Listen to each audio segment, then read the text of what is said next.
안녕하세요. 자바스크립트 기초 교육을 진행하고 있는 삼육대학교 소프트웨어 융합교육원 김진호 교수입니다.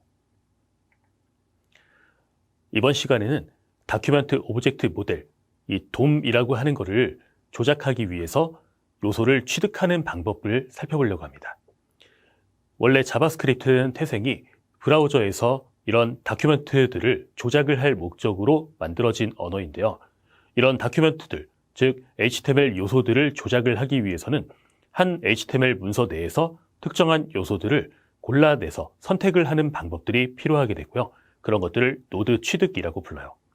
이런 노드를 취득할 수 있는 방법 중에 많이 사용되는 방법은 아이디를 이용해서 노드를 취득하는 방법, 또 태그 이름을 이용하는 방법, 클래스 이름을 이용하는 방법, 그리고 CSS 문법에서 제공을 하고 있는 CSS 선택자를 이용해서 노드를 취득하는 방법을 제공을 해주고 있습니다.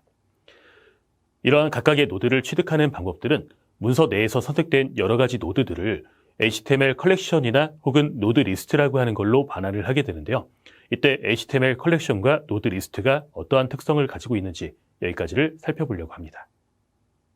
자, 이번 시간에는 자바스크립트의 돔이라고 하는 걸 살펴볼 거예요. 먼저 돔을 살펴보기 전에는 브라우저가 어떤 식으로 렌더링이 되는지 렌더링 과정을 조금 이해하실 필요가 있어요. 기본적으로 브라우저라고 하는 프로그램은 HTML과 CSS, 자바스크립트로 작성되어 있는 이 텍스트 문서들을 파싱한 다음에 브라우저에 렌더링하는 기능을 제공하는 프로그램이에요. 그럼 여기에서 이제 모르는 단어가 두 가지가 나왔어요. 파싱이라고 하는 것과 렌더링. 먼저 파싱이라고 하는 거는 텍스트 문서들을 읽어드린 다음에 이런 문자열들을 토큰이라고 하는 단위로 분해를 해요. 그리고 이런 토큰들을 트리 구조 형태로 만들어 놓고 이런 트리를 파스트리라고 불러요. 또 렌더링이라고 하는 거는 HTML, CSS, 자바스크립트로 작성되어 있는 이런 문서들을 파싱한 거를 가지고 브라우저에 시각적으로 출력하는 행위를 렌더링이라고 불러요. 그래서 브라우저 렌더링은 자바스크립트 엔진이 HTML 문서를 파싱해서 브라우저가 이해할 수 있는 자료 구조인 돔을 생성하는 일련적인 과정인데요. 처음에 우리가 HTML 문자로 이렇게 코드를 작성을 하고 난 다음에 자바스크립트 엔진은 브라우저는 이렇게 토큰이라고 하는 단위로 저 태그들을 다 분리를 하게 돼요.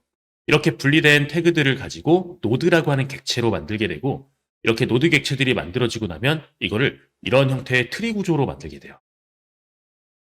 이런 형태의 트리 구조로 만들게 되고 이런 트리 구조들은 계층을 이루고 있는 형태예요. 그리고 이런 트리 구조 만들어진 거 얘를 돔 혹은 돔트리라고 부르고요. 자바스크립트는 이런 돔을 동적으로 조작을 할 수 있는 돔 API를 제공을 해주고 있어요. 이런 돔 API는 크게 봤을 때 이런 요소들, 전체 문서에서 이런 노드들을 취득한다거나 혹은 탐색한다거나 혹은 조작한다거나 추가한다거나 변경한다거나 삭제하는 등의 기능들을 제공하고 있고요. 이번 차시부터는 이 브라우저에서 돔을 취득한 다음에 조작하는 것부터 살펴볼 거예요. 자, 전체 문서 영역에서 노드를 취득하는 방법에 대해서 살펴보려고 해요. 이 노드를 취득하는 방법은 여러 가지 형태로 제공을 해주고 있는데 다큐멘트에 get element by id라고 하는 메소드를 이용해서 제공을 해주고 있어요. 이 get element by id는 인수로 전달한 id 어트리뷰트 값을 갖는 하나의 요소 노드를 탐색해서 반환하는 메소드이고요. 문서 내에 중복된 id 값을 갖는 HTML 요소가 여러 개 존재해도 에러가 발생하지 않고 바로 해당 id 값을 갖는 첫 번째 요소 노드 딱 한 개만 반환하는 그런 메소드예요. id 값을 갖는 HTML 요소가 문서 내에 존재하지 않는 경우엔 널 값을 반환하게 되고요.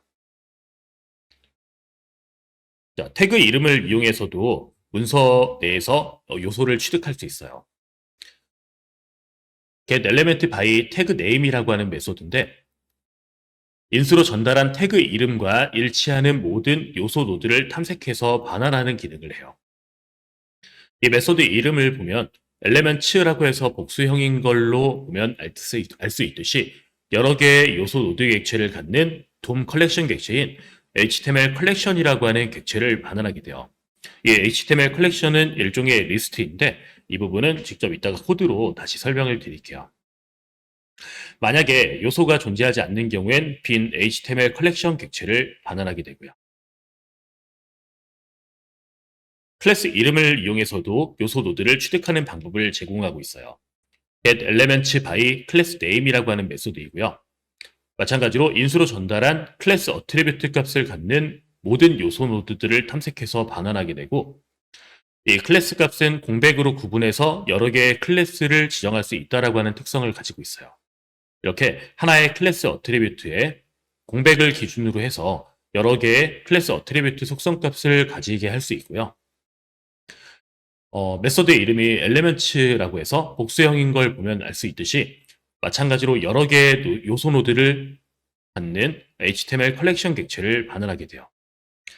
해당 클래스가 갖는 요소가 존재하지 않는 경우에 빈 HTML 컬렉션 객체를 반환하게 되고요. 자, 추가적으로 CSS 선택자를 사용한 요소 노드를 취득하는 방법도 제공하고 있어요. 쿼리 셀렉터라고 하는 메소드인데요. 이 쿼리 셀렉터라고 하는 메소드는 인수로 전달한 CSS 선택자를 만족시키는 하나의 요소 노드를 탐색해서 반환하는 메소드고요. 만약에 요소 노드가 존재하지 않는 경우엔 널 값을 반환해요.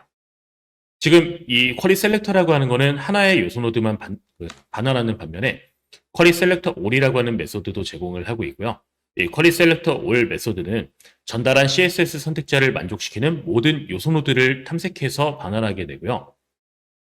이때 돔 컬렉션 객체인 노드 리스트라고 하는 객체를 반환하게 돼요.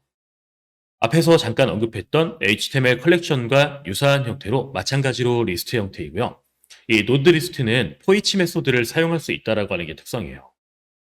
만약에 요소가 존재하지 않는 경우 빈 노드 리스트 객체를 반환하게 되고요. 자, 지금 이렇게 말씀드린 거를 코드로 한번 살펴볼게요. 자, VS 코드를 여신 다음에 우리 이번에 볼 거는 브라우저 기능이기 때문에 새롭게 폴더를 좀 만들어 줄 거예요. 우클릭해서 이 폴더로 02 브라우저라고 하는 폴더를 만들게요. 그리고 이 브라우저 하위에다가 01번 돔이라고 하는 폴더를 만드실 거고, 그 밑에는 이 폴더로 01 get element 노드라고 하는 폴더를 만들 거예요. 자, 그리고 우클릭한 다음에 new 파일로 01 use id.html이라고 하는 파일을 만드실 거고요. 자바스크립트가 브라우저 위에서 동작하는 기능을 확인하기 위해서 이번 차시 이후부터는 HTML 파일 형태로 만들어 줄 거예요. 자, 문서에서 HTML:5라고 하는 것을 선택해서 엔터를 누르게 되면 기본 HTML 문서가 이렇게 작성이 되게 되고요. 자, 여기는 div 태그를 만들어서 id는 area 1, 클래스는 area 해서 만들 거고요.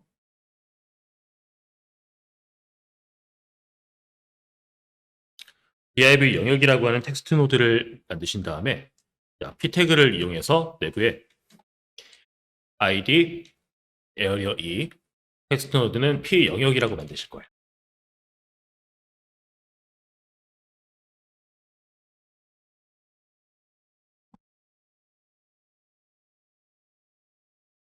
자, 그리고 div 바깥에다가 또 다른 div를 만들게요.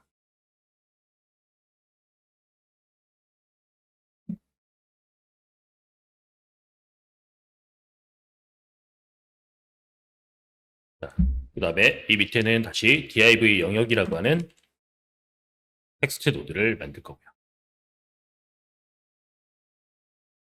자, 이렇게 만들어진 문서가 어떤 형태로 보여지는지를 확인하기 위해서 크롬이라고 하는 브라우저를 이용해서 해당 문서를 열어볼 거예요. 자, 우리가 만든 폴더에 우클릭을 하신 다음에 Reveal in File Explorer를 누르시면 이런 창이 뜨게 될 거고요. 자, 우리가 지금 작성 중인 HTML 파일을 보시면 현재 저는 크롬 브라우저에서 열어본 적이 있기 때문에 이런 형태의 아이콘으로 나오게 돼요. 일반적으로는 메모장으로 나오실 거고요. 자, 이 파일에 우클릭한 다음에 연결 프로그램이라고 하는 걸 선택하시고 다른 앱 선택을 눌러서 자, 크롬이라고 하는 걸 선택한 다음에 항상이라고 눌러주세요. 그러면 이런 형태로 아이콘이 바뀌게 되고, 자, 브라우저 창에는 이런 문서가 나타나게 될 거예요.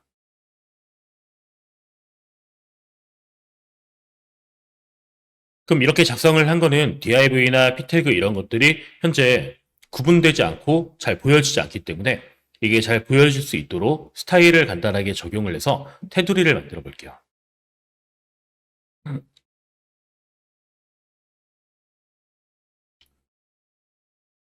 자, 헤드 영역에 스타일이라고 하는 태그를 만들고 에어리어라고 하는 요소를 선택을 한 다음에 너비 100픽셀, 높이 100픽셀,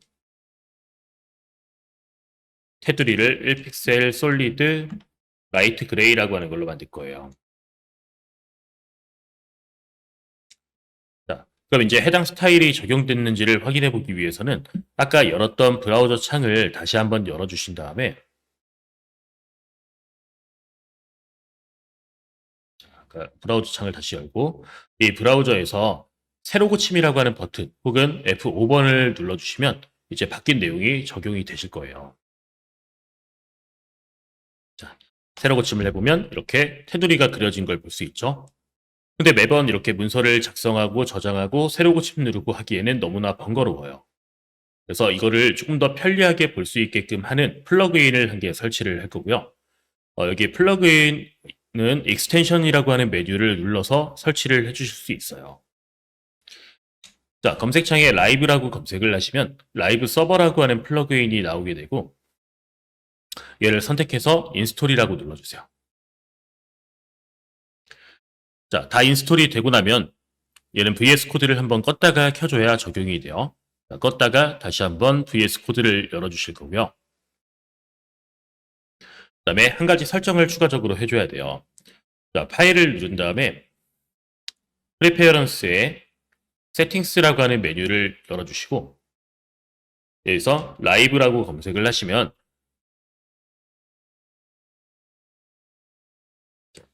라이브 서버라고 검색을 해볼게요. 자, 그러면 이렇게 라이브 서버 컨피그라고 하는 게 나오게 돼요. 자, 라이브 서버 컨피그라고 하는 게 나오게 되면 이 라이브 서버 컨피그를 클릭한 다음에 맨 밑으로 내려서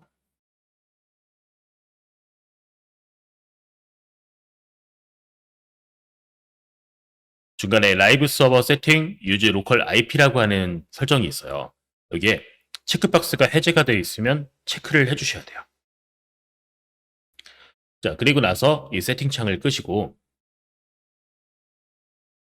자, 이 파일이 열려져 있는 상태에서 Alt, 알파벳 L과 O를 차례대로 누르면 최초에 한번 이렇게 네트워크에서 앱에 액세스 하도록 허용하시겠냐라고 메시지가 나오게 돼요. 이때 허용을 누르게 되면 이제 브라우저에 이렇게 탭이 열리게 돼요. 자, 기존에 열렸던 건 꺼주시고 이제 이 상태로 만들어 주시면 이쪽 파일에서 작성을 한 다음에 저장을 하면 새로 하지 않아도 브라우저에 바로바로 반영이 되는 걸 볼 수 있을 거고요. 이 라이트 그레이를 레드로 바꿔볼게요. 그리고 저장을 누르면 바로 빨간색으로 변경되는 걸 볼 수 있어요. 자, 우리 이렇게 작성한 문서에서 요소 노드를 취득하는 거를 볼 건데 자, div 밑에 스크립트라고 하는 태그를 만들어 주실게요. 이 스크립트 태그에 먼저 다큐멘트라고 하는 얘는 내장 객체라고 불러요. 이 내장 객체의 프로토타입에는 get element by id라고 하는 메소드를 제공하고 있고요. 여기에 문자열 형태로 에어리어 1이라고 작성을 해주시면 전체 이 문서에서 에어리어 1이라고 하는 요소를 선택을 해요. 그리고 그 선택한 요소 자체를 변수에다가 담아줄게요. 자, const $lm이라고 하는 변수에 저는 담아줬고요. 회사마다 그 작성하는 규칙이 다르긴 하지만 앞에 달러를 표기해서 변수를 작성하게 되면 얘가 일반적인 값을 담는 게 아니라 HTML 요소를 담고 있구나라고 이름을 딱 보고 식별할 수 있게 저희 쪽은 달러라고 하는 기호를 붙여서 사용하고 있어요.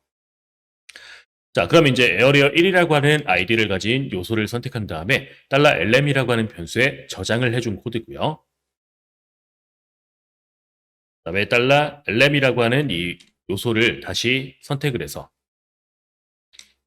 자, 스타일이라고 하는 속성은 해당 요소에 CSS를 변경시키는 속성이에요. 이 CSS 중에서 백그라운드 컬러라고 하는 속성의 속성 값을 스카이 블루로 바꿔볼게요. 배경색을 파랗게 칠하는 건데요. 자, 실행에 저장을 해보면 이렇게 에어리어 1번 영역이 스카이 블루 색상으로 변경되는 걸 볼 수 있죠. 자, 근데 여기서 주의해서 볼 거는 에어리어 1은 이렇게 영역이 두 개예요. ID 에어리어 1이 두 개인데 첫 번째 있는 요소 한 개만 취득했기 때문에 첫 번째 있는 스타일만 변경이 된 걸 보실 수 있어요.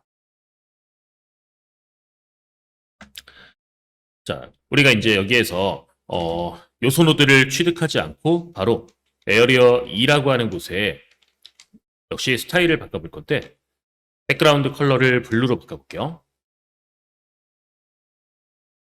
그리고 나서 저장을 하면 이 p태그 영역이 파랗게 변경되는 걸 볼 수 있을 거예요. 지금 여기 보면 ID 에어리어 2번이라고 하는 이 영역이 선택돼서 파랗게 변하게 된 건데요.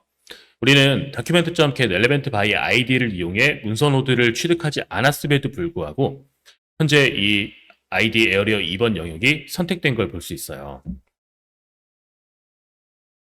자, ID 값과 동일한 이름의 전역 변수가 있는 경우에는 해당 방식처럼 이렇게 사용을 하게 되면은 충돌이 날 수 있어요. 따라서 좀 지양을 해주시는 게 좋고, HTML 문서 요소는 ID 값을 이렇게 가지고 있는 이걸 가지고 해당 요소 자체를 전역 변수 형태로 에어리어 1, 에어리어 2에다가 해당 요소 자체를 저장하고 있어요. 하지만 직접적으로는 get element by id라고 하는 메소드를 이용해 주시는 게 더 좋다는 얘기인 거죠. 자, 이번엔 id 값을 갖는 HTML 요소가 존재하지 않는 경우 널 값을 반환하는지를 확인해 볼 거예요. 자, noLM이라고 하는 변수에 document.get element by id로 에어리어 3이라고 하는 문자열을 전달을 할 거예요. 해당 문서에는 에어리어 3이라고 하는 엘리먼트는 존재하지 않아요. 이 내용이 뭐라고 나오는지 콘솔에다가 출력해 볼 거고요.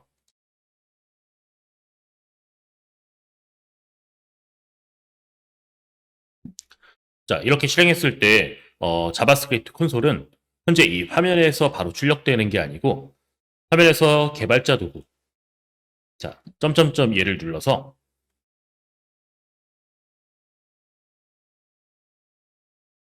도구 더보기에 보면 개발자 도구라고 하는 게 있어요. 얘를 선택을 하던 혹은 F12번 버튼을 누르게 되면 이런 개발자 도구가 열리게 되고요. 이 개발자 도구에 현재 이렇게 널이라고 출력된 걸 볼 수 있고 이게 여기서 출력된 거예요. 자, 존재하지 않는 ID 값을 이렇게 인자로 전달하는 경우에는 널 값을 반환한다라고 하는 것을 확인을 해봤어요. 다음은 태그 이름을 이용해서 요소 로드를 취득하는 걸 확인해 볼 거예요. 자, 동일한 폴더에 뉴 파일 하신 다음에 02 언더바 use 태그 name.html이라고 하는 파일을 만들어 주실 거고요. 자, HTML 문서를 만들어서 자, 간단하게 테스트 환경을 만들어 볼게요. 자, 우리가 이제 UL이라고 하는 태그 하위에 리스트, li라고 하는 태그를 3개를 만들고 싶어요. 그때 ul 꺽쇠 그다음에 li 곱하기 3이라고 하면 이렇게 엔터를 했을 때 ul 태그 밑에 li 태그가 3개가 나오게 돼요. 자, ul 태그의 id는 푸드라고 해줄 거고요. li 태그에는 각각 텍스트 노드들을 작성해 볼게요.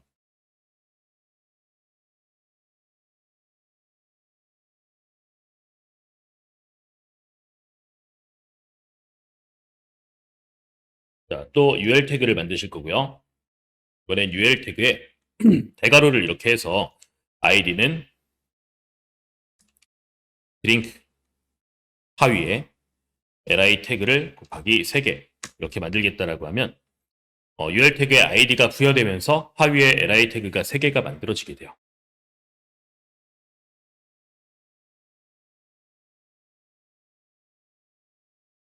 자, 이거는 VS 코드에서 제공하고 있는 emit이라고 하는 문법인데요. 이 emit 문법을 조금 익숙하게 다루게 되면 HTML 문서를 굉장히 빠르게 작성하실 수 있어요.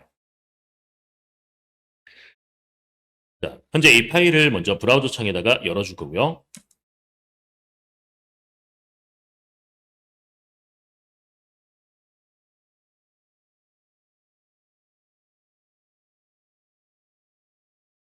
먼저 브라우저 창에다 열어주시고, 그다음에 UL 태그 밑에다가는 스크립트 태그를 만드실 거예요.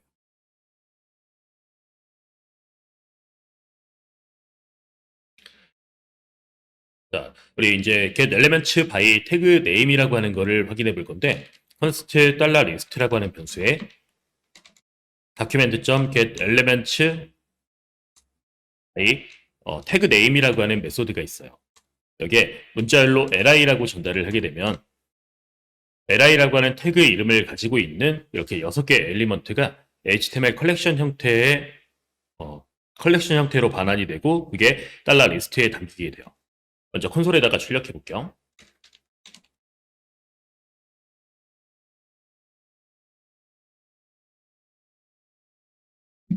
자, 개발자 도구를 열고 콘솔에 출력된 걸 한번 확인해 볼게요. 그러면 이렇게 HTML 컬렉션 6이라고 해서 6개 엘리먼트가 들어있는 HTML 컬렉션이고요. 이 하나하나가 지금 보시면 이렇게 요소가 0번째 인덱스부터 5번째 인덱스까지 쭉 선택된 걸 보실 수 있으실 거예요.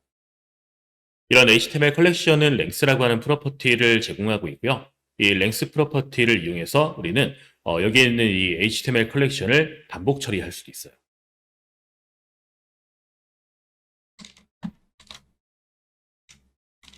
자, 먼저 change color라고 하는 변수를 0으로 초기화를 하고 자, i 값을 0부터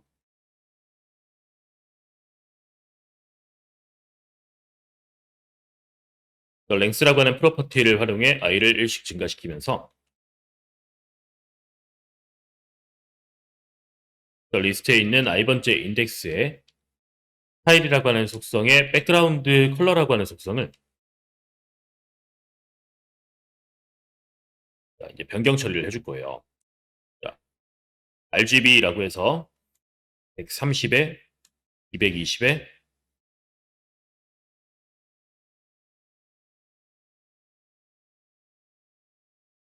change 컬러라고 하는 변수가 현재 0이죠. 0을 이용해서 이렇게 RGB 값을 이용해 컬러를 변경을 해줬어요. 그리고 이렇게 반복문을 사용을 할 때마다 change 컬러라고 하는 값을 50씩 누적해서 증가시키도록 작성을 해보면 이렇게 점점 파란빛이 도는 형태로 모든 요소의 스타일을 변경한 걸 확인하실 수 있으실 거예요. 자, 이런 HTML 컬렉션은 일반 배열하고는 조금 다르기 때문에 배열에서 제공하고 있는 고차 함수 같은 경우를 직접적으로 사용할 수는 없어요.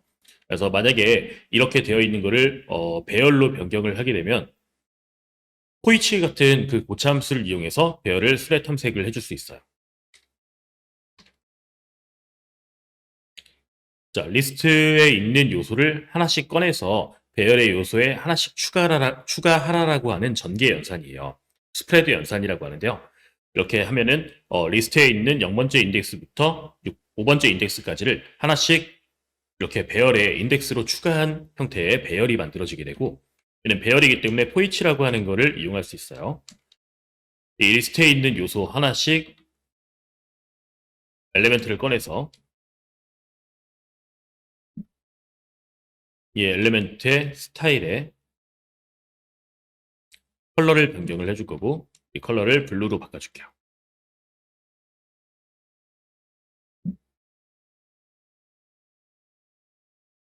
그러면 안에 있는 모든 이 스타일이 다 파란색 글씨로 변경된 걸 확인할 수가 있어요.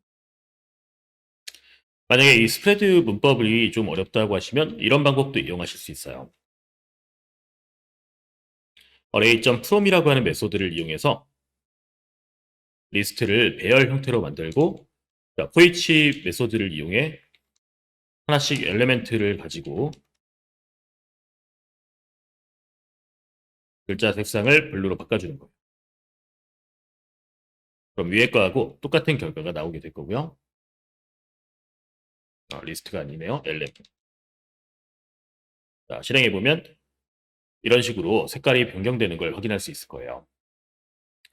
자, 태그 이름으로 선택하는 get elements by 태그 네임은 존재하지 않는 태그를 인자로 전달을 한 경우에는 빈 HTML 컬렉션 객체를 반환해 주게 돼요.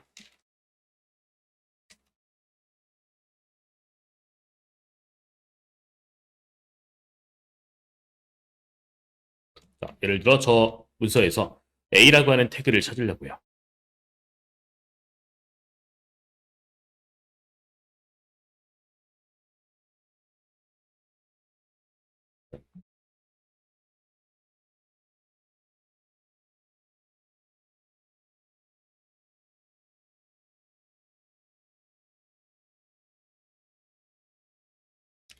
자, 그러면 음, 다큐멘트로 좀 볼게요.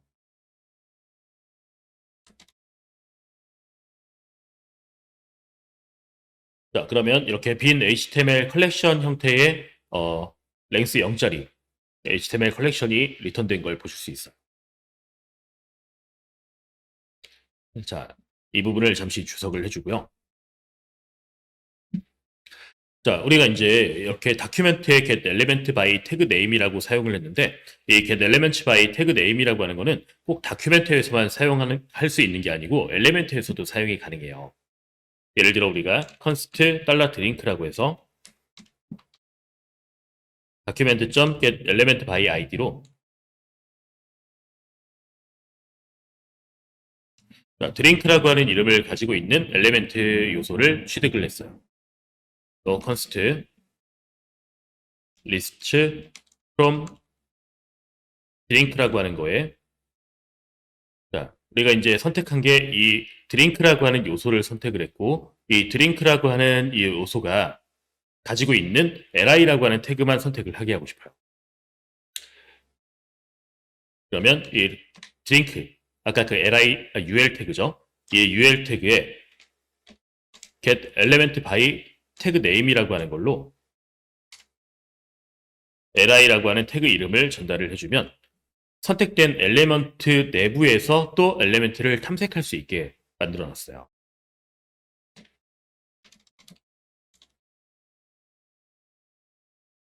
그래서 list from drink라고 하는 변수의 값을 출력을 해보면 이렇게 세 개의 요소가 선택된 걸 보실 수 있고 이 세 개의 요소는 이 위에 화면 움직이는 거 보이시죠? 세 개의 요소는 드링크 밑에 있는 li 태그만 선택된 걸 확인하실 수가 있으실 거예요. 그럼 이 드링크 밑에 있는 li 태그 요소들만 글자 색상을 빨간색으로 바꿔볼게요.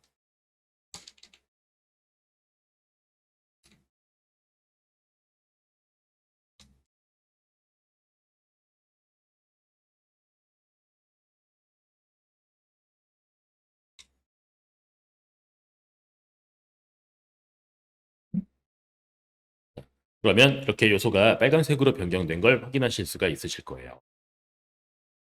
자, 이번에 보려고 하는 거는 클래스 이름을 이용해서 선택을 하는 방법인데요. 이렇게 파일을 하나 만들어 볼게요.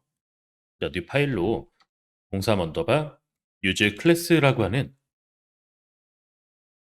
HTML 파일을 하나 만들어 주실 거고요. 자, HTML5로 만들어 주실 거예요.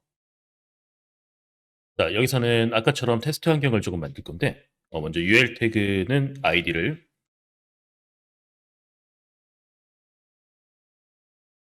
available이라고 만들 거고요. 이 하위에 li 태그를 3개를 만들 거고 커피, 콜라, 우유라고 하는 값을 넣을게요.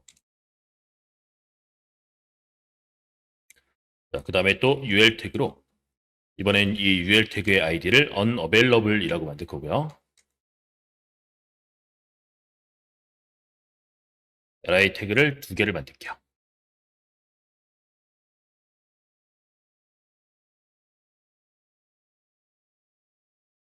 자, 클래스 속성을 줄 건데 드링크, 커피라고 해서 이 두 가지 클래스를 커피 쪽에다가 부여를 했고 콜라 쪽은 클래스, 드링크, 코크 그다음에 우유는 드링크, 밀크라고 해줄게요.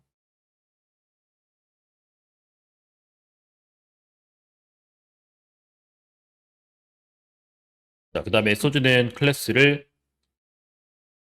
드링크, 소주. 그다음에 맥주는 클래스, 드링크, 비어라고 부여를 해줬어요. 자, 그리고 이제 UL 태그 밑에는 스크립트 태그를 하나 만들게요. 자, 이번에는 클래스 이름을 가지고 요소를 취득하는 걸 볼 건데 const $drink에 document.get element by id로 드링크라고 하는 아이디를 가지고 있는 요소를 취득해서 담아줘요. 그리고 console.log로 $drink라고 하는 걸 출력을 해볼 거고요. 자, 마찬가지로 우리 브라우저에서 열어가지고 확인을 해보면 현재 이런 형태의 리스트가 만들어진 거예요. 자, 개발자 도구를 열어서 이 드링크가 어떻게 출력됐는지를 한번 확인해 볼게요.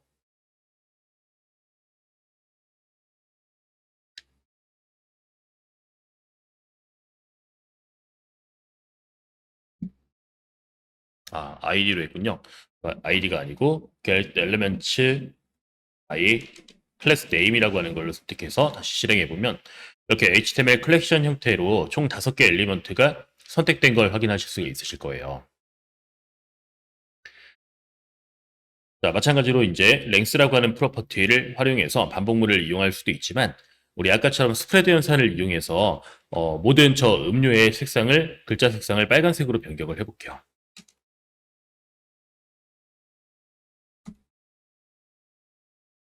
자, 포이치로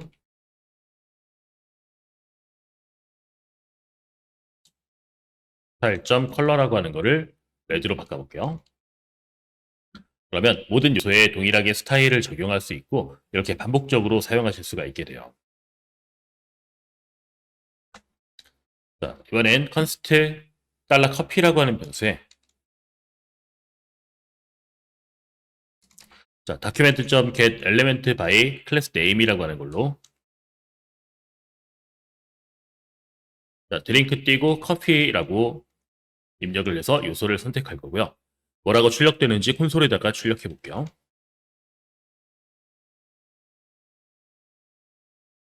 자, 확인해 보시면 커피라고 하는 아이디와 그 클래스와 드링크라고 하는 클래스 두 가지를 다 만족시키는 요소 한 개를 선택해서 HTML 컬렉션 형태로 변환해 주고 있는 걸 볼 수 있을 거예요. 마찬가지로 다큐멘트에서부터 요소를 탐색을 할 수도 있지만 어떤 특정한 엘리멘트를 선택한 다음에 그 엘리멘트 하위에 있는 요소들만 선택할 수도 있어요. 자, available이라고 하는 변수에 document.get element by id로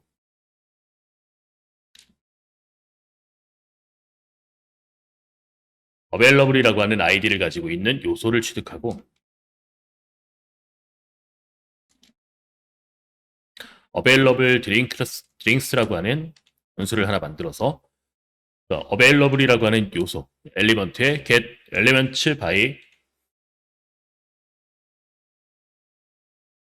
클래스 name이라고 하는 메소드를 이용해 드링크라고 하는 저 클래스 이름을 가지고 있는 요소를 취득할 거예요. console.log로 available drinks라고 하는 저 요소를 한번 출력을 해볼게요.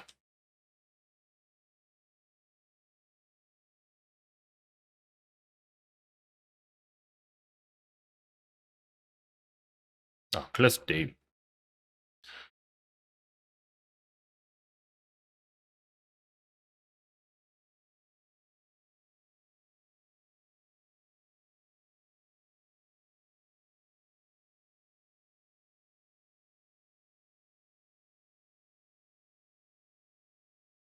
여기 오타가 있었네요. available. 자, 그럼 이제 available이라고 하는 요소 하위에 있는 이렇게 세 개의 요소가 잘 출력되는 걸 보실 수 있으실 거예요. 자, 마찬가지로 저 available 요소 안에 있는 요소의 색상들을 파란색으로 바꿔볼게요.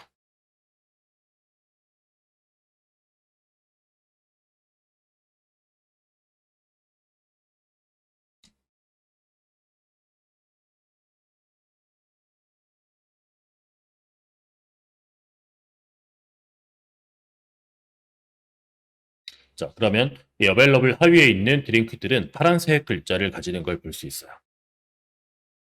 자, 그 다음에 볼 거는 const no lm이라고 하는 변수에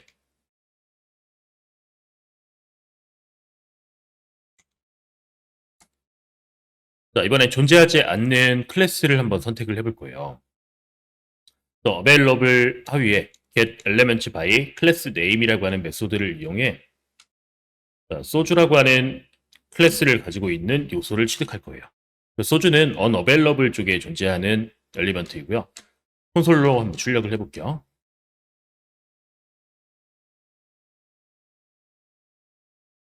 자, 그러면 요소가 존재하지 않기 때문에 이렇게 빈 컬렉션 형태로 제공을 해주고 있는 걸 보실 수 있으실 거예요.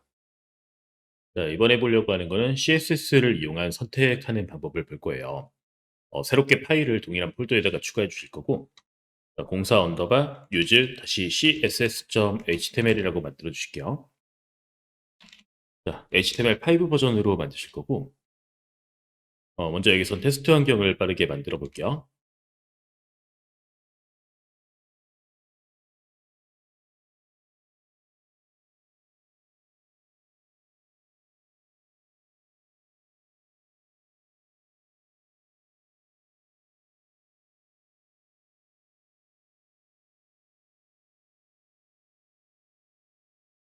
자, 이런 형태로 태그를 만들었고요. 먼저 브라우저를 이용해서 열어주실게요.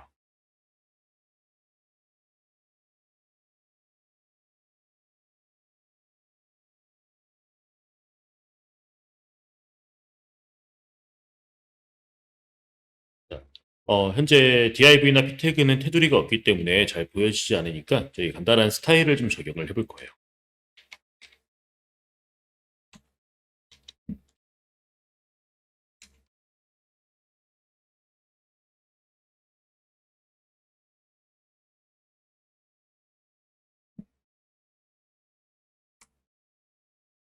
자, 이렇게 간단하게 테두리를 적용을 해놨어요.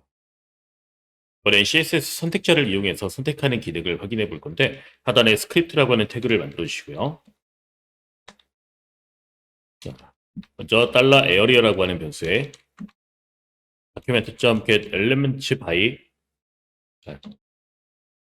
document.query selector라고 하는 메소드를 이용할 거예요. 이 query selector로 우리 클래스는 점이라고 하는 걸 이용해서 사용을 하는데 점 area라고 하면 클래스 area라고 하는 속성 값을 가진 요소라고 하는 의미를 가진 CSS 선택자예요. 그럼 area라고 하는 요소를 가지고 있는 area라고 하는 클래스 속성 값을 가지고 있는 요소 두 개가 있죠. 어떤 게 선택되는지를 한번 출력해 볼게요.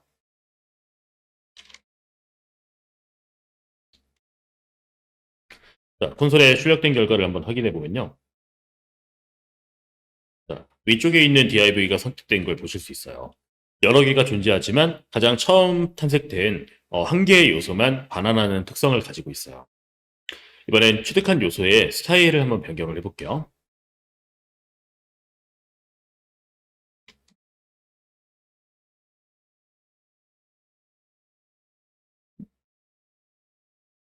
자, 그레이 색상으로 변경을 했고요. 스타일이 정상적으로 적용되는 걸 보실 수 있어요.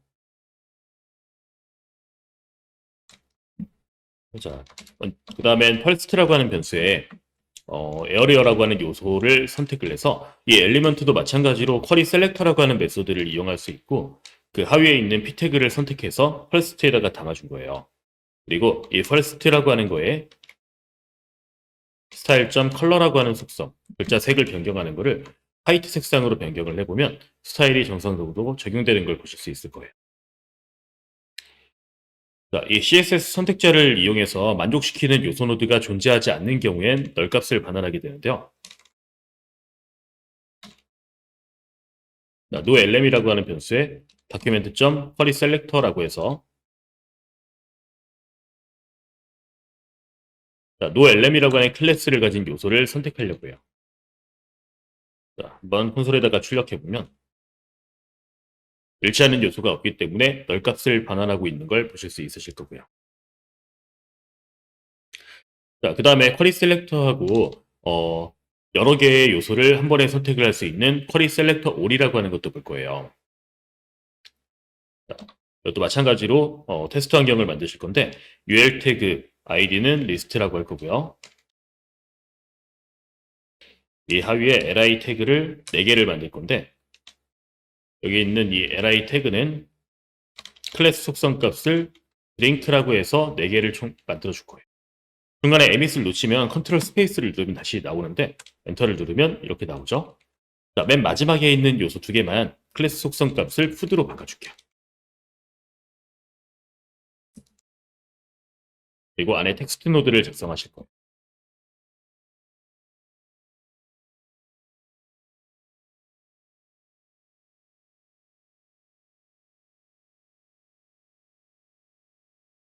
자, 그리고 밑에는 스크립트 태그를 만드실 거고 이번엔 쿼리 셀렉터 all이라고 하는 메소드를 사용을 해볼게요.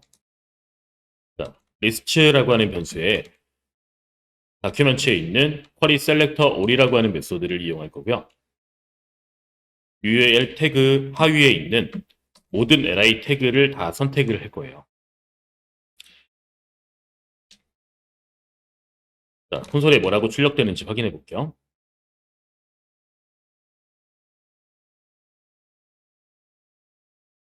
자, 이번엔 HTML 컬렉터가 아닌 노드리스트 형태로 요소가 선택된 걸 보실 수 있고요. 이렇게 4개 요소가 잘 선택된 걸 보실 수 있어요.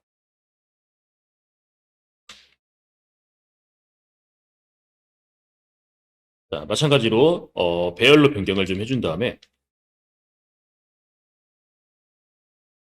안에 있는 li 태그를 하나씩 꺼내서 이 li 태그의 스타일성을 변경을 해줄게요.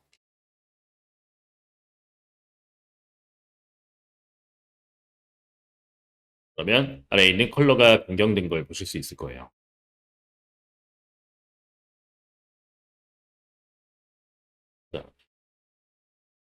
그 다음에 어떤 특정한 요소를 취득한 다음에 그 요소에 있는 하위 요소 중 푸드라고 하는 클래스를 가진 요소만 한번 선택을 해볼 거예요.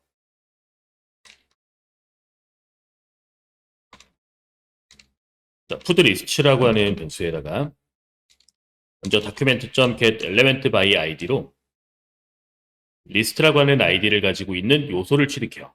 그러면 이 위에 있는 UL 태그이겠죠? 자, 여기에 연달아서 이 엘리멘트에 쿼리 셀렉터 all이라고 하는 메소드를 사용하면서 클래스가 푸드인 요소들만 선택해서 담아줘요. 자, 그리고 나서 콘솔에 한번 출력해 볼게요. 그러면 자, 클래스가 푸드인 요소 2개만 선택되는 걸 볼 수 있고요. 여기서 살펴본 거는 꼭 document.query select all만 쓸 수 있는 게 아니라 엘리멘트를 선택한 다음에 element.query select all도 사용할 수 있다는 얘기예요.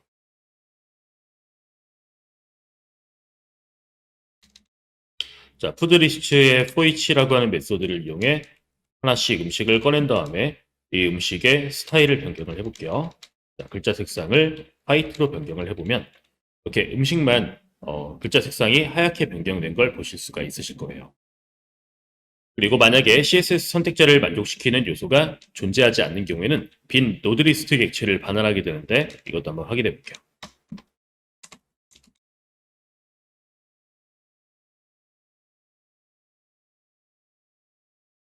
자, 쿼리 셀렉터 all이라고 해서 자, noLM이라고 하는 요소를 선택할 거예요. 이름이 중복되니까 2를 붙일게요.